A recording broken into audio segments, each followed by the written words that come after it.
Olá, eu sou a professora Ana e vou falar para vocês sobre desafios para a valorização de comunidades e povos tradicionais no Brasil.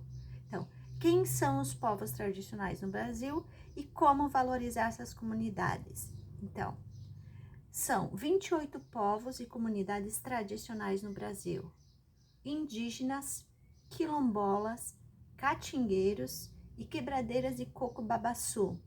São alguns dos que integram o grupo. O que eles buscam? Buscam o direito à terra, que está no centro das lutas dessas populações. Então, poder ocupar a terra e ser proprietário dessa terra, que foi ocupada durante séculos. Você sabe quais são os povos e comunidades tradicionais brasileiros? Talvez indígenas e quilombolas sejam os primeiros que passam pela cabeça, mas na verdade existem, além deles, 26 povos reconhecidos oficialmente pelo governo brasileiro e muitos outros ainda que não foram incluídos na legislação, explicam os especialistas do tema. Então, esse vídeo que eu estou fazendo para você é baseado em especialista, gente que estudou o assunto e publicou livro no Brasil. Os povos indígenas são os primeiros do Brasil, considerados donos da terra, e fazem parte dos povos tradicionais. Em 1574, tem o registro da entrada do primeiro cigano, que também é um povo tradicional aqui do Brasil. A gente tem um processo, então, já de uns 400 anos de formação de povos e comunidades tradicionais, que não é um processo finalizado. São pescadores artesanais, quebradeiras de coco-babaçu, apanhadores de flores sempre-vivas, catingueiros, extrativistas. São alguns dos povos tradicionais do Brasil e comunidades tradicionais do Brasil. Todos considerados culturalmente diferenciados, capazes de se reconhecerem entre si. Então, essas comunidades, elas fazem uso de recursos naturais, não apenas para o seu sustento, mas também para reprodução cultural, social e religiosa. Então, baseado no livro Povos Tradicionais e Biodiversidade no Brasil, de Cristina Adams. Você pode adquirir e você pode acessar na internet e ver esse livro. Povos Tradicionais e Biodiversidade no Brasil.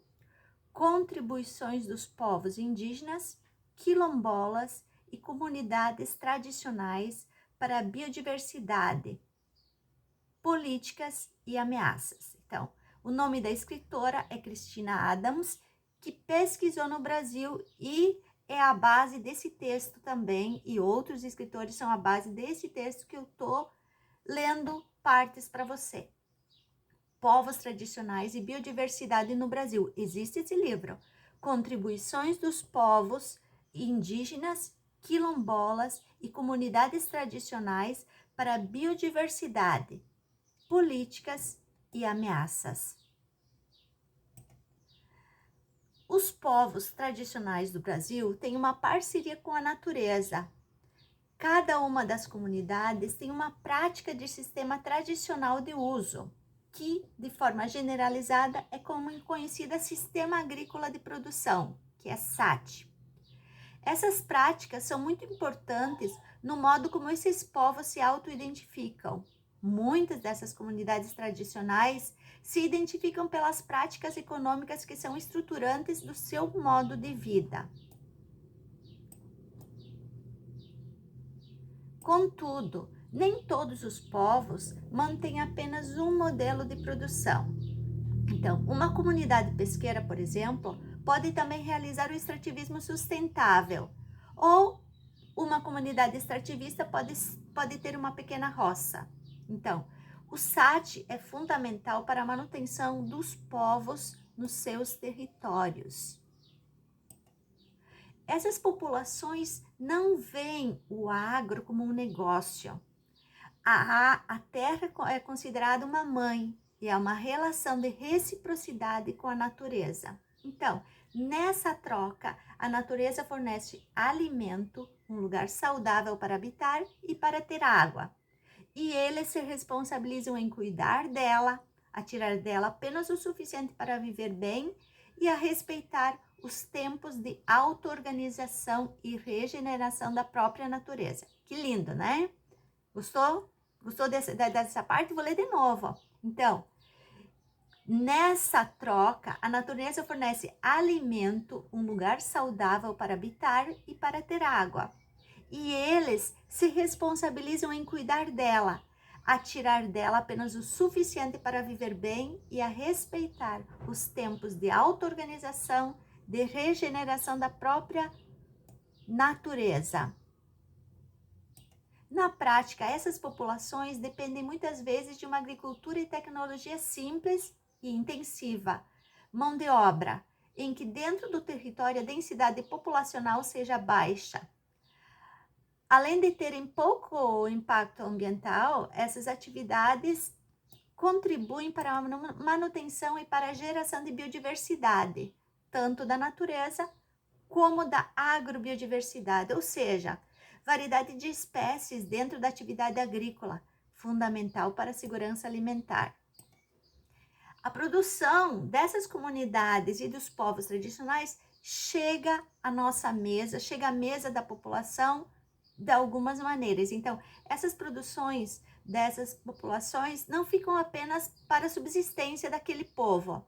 Elas são comercializadas, então elas já foram abrangidas por algumas políticas públicas, como o Programa Nacional de Alimentação Escolar, voltado para ajudá-las a escoar os cultivos para as escolas públicas próximas às comunidades. Atualmente, as feiras locais são importantes para que esses alimentos sejam comercializados.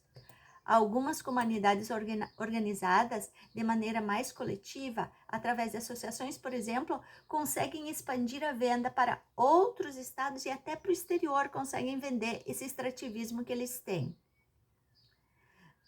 Um exemplo disso é o açaí, que é vendido e exportado para outros países no mundo. No Brasil, o umbu, a castanha do Brasil e o piqui são exemplos de comidas que vêm desses povos e chegam até as cidades. Então, um jeito de valorização. O reconhecimento. O primeiro passo para um grupo ser considerado tradicional é a autoidentificação, que ele se declare como tal.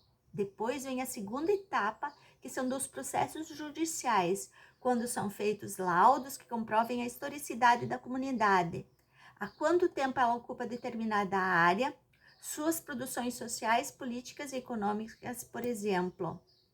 O que faz uma comunidade se auto-identificar como tradicional, normalmente são as ameaças. Esses povos que sempre estiveram em suas terras, quando sentem que podem perdê-las, seja para o grande agronegócio ou para grileiros, buscam esse reconhecimento para tentar manter o seu direito de permanecer no local. Existem situações, inclusive, em que as vidas das lideranças são ameaçadas ou tiradas por quem visa tomar essas áreas. Em relação aos indígenas e quilombolas, esse direito à terra está resguardado pela Constituição de 1988, resultado da mobilização dos movimentos sociais. Com isso, essas pessoas contam com órgãos federais como a Fundação Nacional do Índio, a FUNAI, a Fundação Cultural Palmares, que ambas têm a função institucional e constitucional de reconhecer e demarcar as terras. Os demais povos têm que recorrer a outros dispositivos jurídicos, como o Instituto Nacional da Colonização e Reforma Agrária, o INCRA.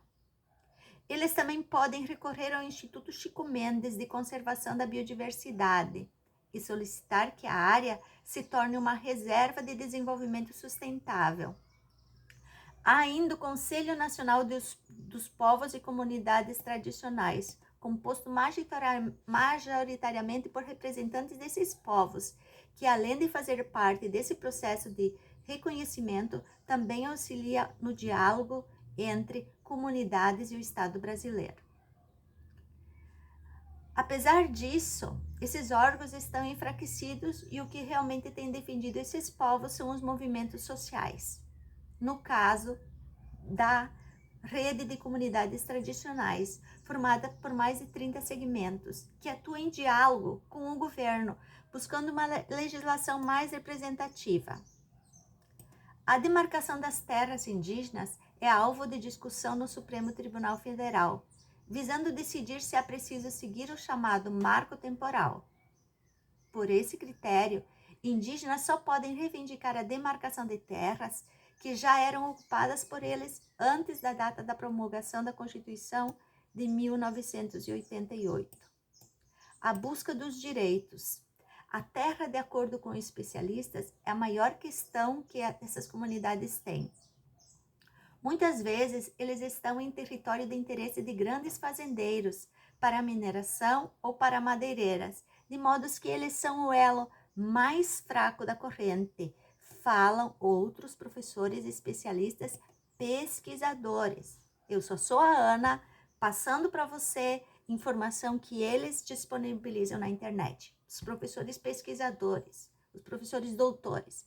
De acordo com a pesquisadora, ainda o agravante de que existem comunidades cujo território acabou sendo sobreposto por unidades de conservação, o que também pode gerar muitos conflitos e impedimentos no uso tradicional dos recursos naturais.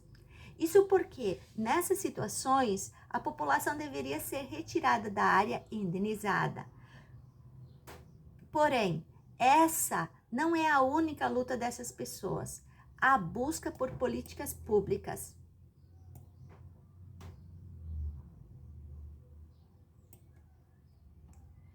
Há também obstáculos para a comercialização dos produtos, com estradas em condições ruins para escoamento ou mesmo sobrando apenas os rios para fazer isso. Além disso, do setor agrícola, a falta de acesso à educação e à saúde de qualidade. Então, são reivindicações dessas comunidades. A modernidade chegou a elas, a essas comunidades, mas isso não faz com que elas percam a sua ancestralidade. Mas é claro que elas foram se adaptando ao mundo, essas comunidades tradicionais do Brasil. Elas querem acesso, por exemplo, à educação e a universidades. Querem que o conhecimento chegue até ela. Obrigado, professoras pesquisadoras, por ceder esse material para que eu, Ana, faça esse vídeo para você que está aqui assistindo no YouTube. Desafios para a valorização de comunidades e povos tradicionais no Brasil, que é o tema da redação do Enem de 2022. Espero ter auxiliado você no teu estudo e na tua reflexão sobre os desafios para essas comunidades. Um beijão da professora Ana e até o próximo vídeo. Gostou do vídeo? Dá um like. Assistiu até o final? Dá um like, deixa um comentário. Se gostou do vídeo, se inscreve no canal, que eu, professora Ana, estou sempre trazendo para você vídeos legais. Obrigada.